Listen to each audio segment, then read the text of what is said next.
నమస్తే అభయం ప్రజల కోసం ఏపీ న్యూస్ స్వాగతం.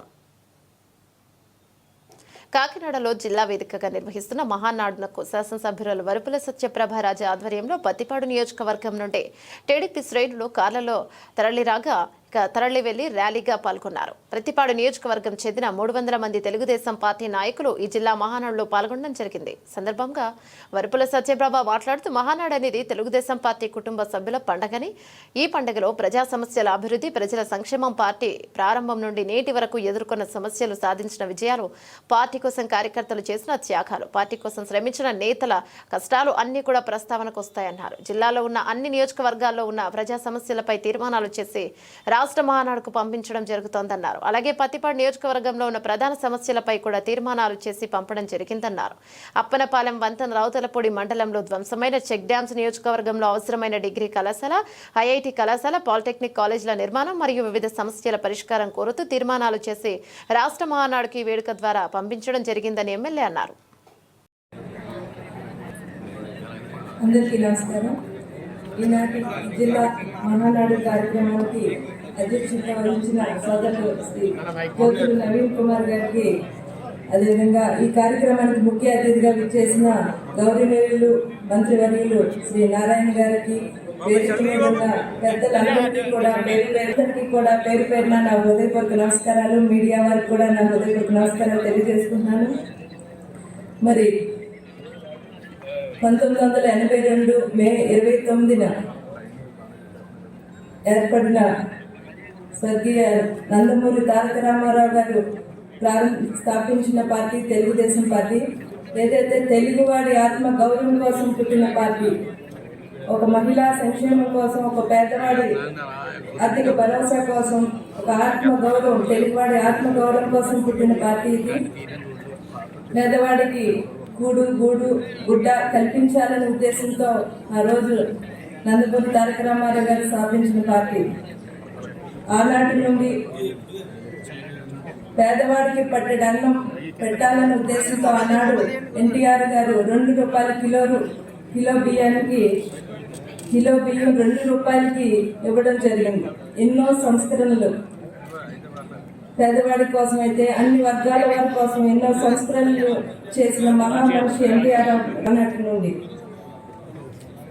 పేదల సంక్షేమం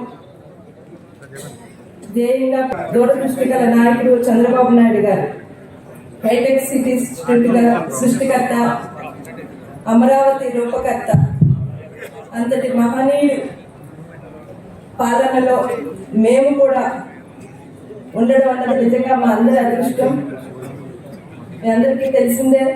తర్వాత మా కుటుంబం, మా నియోజకవర్గం కూడా అయోమయంలో ఉన్నప్పుడు మాకు అండగా నిలబడి ఈరోజు ఒక శాసనసభ్యురాలుగా నాకు అవకాశం ఇచ్చి ఇలా నేను మాట్లాడే అవకాశం ఇచ్చిన గౌరవనీయులు శ్రీ నారా చంద్రబాబు నాయుడు గారికి ఈ సందర్భంగా నేను ప్రత్యేక కృతజ్ఞతలు తెలియజేసుకుంటూ, నాకు మద్దతు ఇచ్చి మా అందరికీ కూడా, జిల్లా పెద్దలందరికీ కూడా నా ప్రత్యేక ధన్యవాదాలు తెలియజేసుకుంటున్నాను.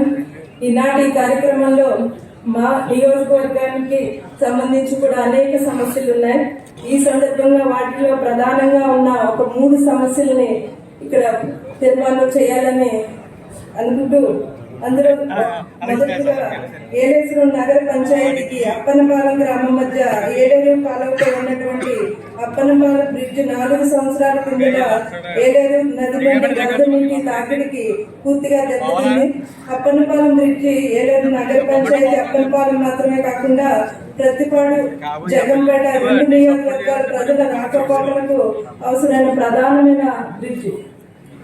దానివల్ల అక్కడ నగర పంచాయతీలో సంబంధించి వ్యాపారాలకైతేనే, పిల్లల స్కూల్కి అయితేనే చాలా ఇబ్బందిగా ఉండి చాలా ఇబ్బంది పడుతున్నారు. దీన్ని వెంటనే అవసరమైన నిధులను విడుదల చేసి పునర్నిర్మాణం చేపట్టడానికి సహకరించాలని కోరి ప్రార్థిస్తున్నాను.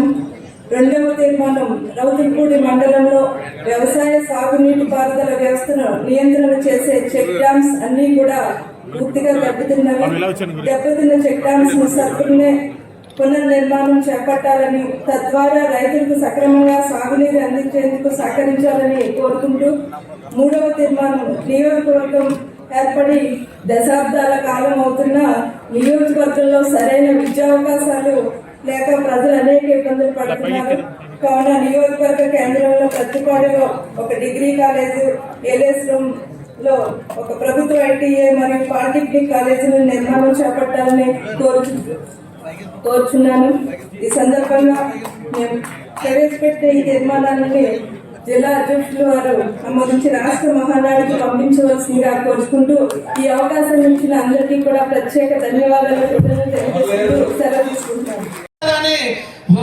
రాష్ట్రంలో ఉన్న నాయకులు కానీ, ఎమ్మెల్యేలు కానీ, కార్యకర్తలు కానీ అందరూ కూడా మూకుమ్మడిగా చంద్రబాబు నాయుడు గారి నాయకత్వాన్ని కోరుకుని ముందు పెట్టి నడిపించుకున్నారు. కాబట్టి ఈ రోజుకి కూడా తెలుగుదేశం పార్టీ బతికుందని చెప్పక తప్పదు సోదరులారా.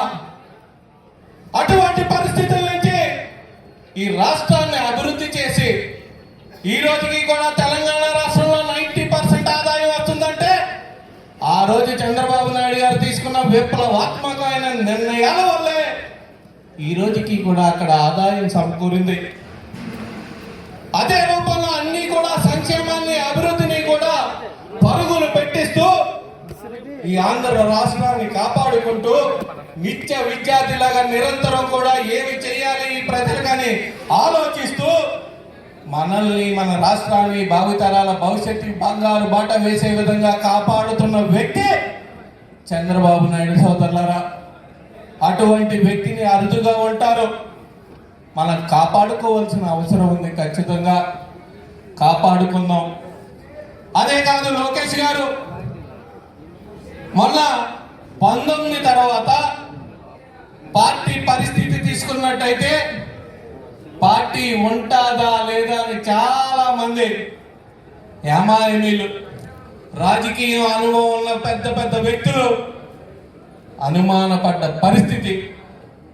ఒక పక్క చంద్రబాబు నాయుడు గారు, ఒక పక్క లోకేష్ గారు కూడా ప్రతి కార్యకర్తలతోటి మాట్లాడి టెలికాన్ఫరెన్స్లు పెట్టి పొద్దున్న లేస్తే 9 గంటలకు ఫోన్ రింగ్ అయిపోయేది.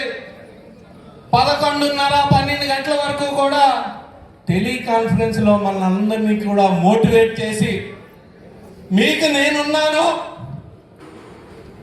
రాష్ట్ర సమస్యల మీద, వారు చేసే తప్పుల మీద పోరాడండి అని మనకు ముందుకు నడిపించిన వ్యక్తి చంద్రబాబు నాయుడు గారు, లోకేష్ గారు. తద్వారా నెమ్మదిగా వాళ్ళు చేసే తప్పులన్నింటినీ కూడా బయటపెట్టి రోడ్డెక్కి పోరాడి మళ్ళీ గవర్నమెంట్ తెచ్చుకున్న ఘనత ఈ కార్యకర్తల కాదా అని నేను అడుగుతున్నాను సోదరులారా. అటువంటి కార్యకర్తని మనం విస్మరించే పరిస్థితికి రోజు రోజుకి కూడా వచ్చేస్తుంది. అంటే అందులోన ప్రత్యేకంగా నా కాకినాడ పార్లమెంటులో పార్టీ పరిస్థితి ఏంటా అని ఆలోచించుకునే విధంలో మనం వెళ్ళిపోతున్నాము. అంటే ఏ విధమైన నిర్ణయాలు తీసుకుంటున్నాం, ఇక్కడ ఉన్న కార్యకర్తకు కానీ, నాయకుడు కానీ ఎటువంటి భరోసాని కల్పిస్తున్నాం. ఏ కార్యకర్తకైనా, ఏ నాయకుడికైనా సరే కేజీలు బంగారం పట్టక్కలద్దు, కోట్ల రూపాయలు పక్కలద్దు. నేను ఉన్నాను, పార్టీ మీ వెనకాల ఉంది, మీకు ముందు ఉన్నాడండి అని చెప్పితే చాలా అన్ని వదులుకుని వచ్చే కార్యకర్తలు ఈ తెలుగుదేశం పార్టీలో వచ్చే సంఖ్యలో ఉన్నారు. అటువంటి కార్యకర్తని విస్మరించే పరిస్థితి పెద్దలు మీరు తీసుకోకూడదు. రోజు రోజుకి కూడా బలహీనపడే పరిస్థితి వస్తుంది. ఈ రాష్ట్ర ప్రజల చేతిలో ఉన్నది ఓటు. ఆ ఓటుకి ఎవరు కూడా అతీతులు కాదు. మంచి చేస్తే మంచి చేశారంటారు, చెడు చేస్తే చెడు చేశారంటారు.